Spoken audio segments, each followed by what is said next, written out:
Hello and welcome to the channel. You know what to do, guys, don't you? Subscribe to the channel, like, share, and comment below. Let's go. Oil theft pushing Nigeria's economy into coma. LAWAN. President of the Senate, Senator Ahmad LAWAN, said that oil theft in the country was pushing Nigeria's economy into a state of coma, lamenting that generation and collection of revenues have remained Nigeria's major challenges. According to him, massive loss of revenue through oil theft, which is debilitating and threatening to throw the economy into a serious confusion.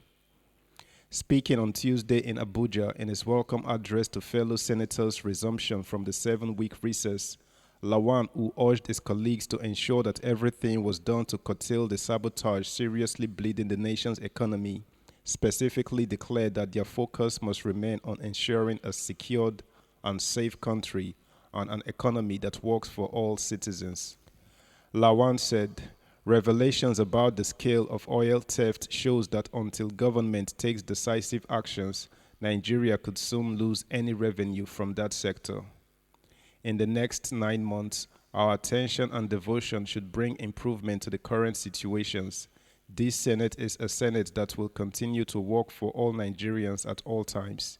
He added that the confirmation of the acting Chief Justice of Nigeria (CJN), Honorable Justice Olukayode Ariwola, work on 2023 to 2025 Medium-Term Expedition Framework and Fiscal Strategic Paper (MTEF) and FSP 2022 budget and working to support the nation's defense and security forces, among others, would largely be the focus of the upper legislative chamber in the next 3 months. The President of the Senate, who noted that President Muhammadu Buhari is expected to present the 2023 budget estimates to the joint session of the National Assembly in the first week of October, recalled the serious concerns of the Senate on the security situation in the country and expressed happiness on the successes recorded so far by the security agencies.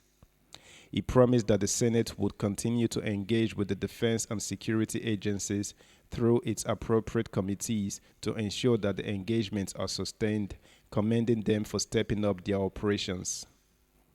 Just to remind you guys to subscribe, like, share, and comment on the video. Thank you. On the 2023 general elections, he said that the Senate, indeed the National Assembly, will work with Independent National Electoral Commission (INEC) to ensure very successful, transparent, and credible elections, adding, "We are ready to support INEC in all possible ways as a legislature. Already, the timely amendment of the Electoral Act 2022 has provided very important innovations in ensuring better electoral climate." Meanwhile, at resumption of the Senate yesterday, most journalists attached to the Senate were unable to directly source their news reports on Tuesday as lawmakers returned to work after their annual recess. Only 4 cameramen and about 6 reporters were allowed into the hearing room 022 that served as makeshift chamber for lawmakers to monitor proceedings. The remaining journalists who had turned out early for the coverage of plenary were completely shut out and were required to depend on those allowed inside to cover the proceedings, leaving many of them feeling impeded from doing their work. Worried about the situation, Special Advisor Media to the President of the Senate, Ola Awoniyi, who had to intervene by appealing to journalists to bear with the situation, however, explained that the decision to downsize on the number of journalists allowed into the makeshift chamber was because of the renovation work in the regular red chamber, stressing that the blackout of reporters will only be temporary pending the time the ICT and engineering services will be able to send feeds through the official television of the National Assembly, NAS TV, to the media center where journalists are expected to watch from a 50-inch color television.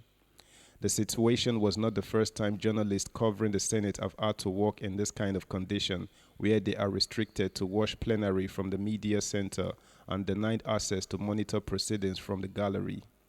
The arrangement began sometimes towards the last days of the 8th Assembly, and the trend has been eagerly sustained in the 9th Assembly in the aftermath of the outbreak of COVID-19.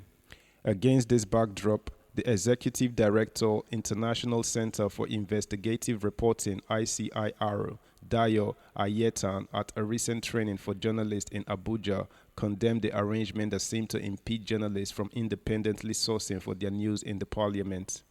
According to him, the standard procedure in parliamentary reporting is to allow journalists unfettered access to the gallery, the library, and other facilities that can aid them in writing their stories. That's a wrap, guys. See y'all again soon. Bye.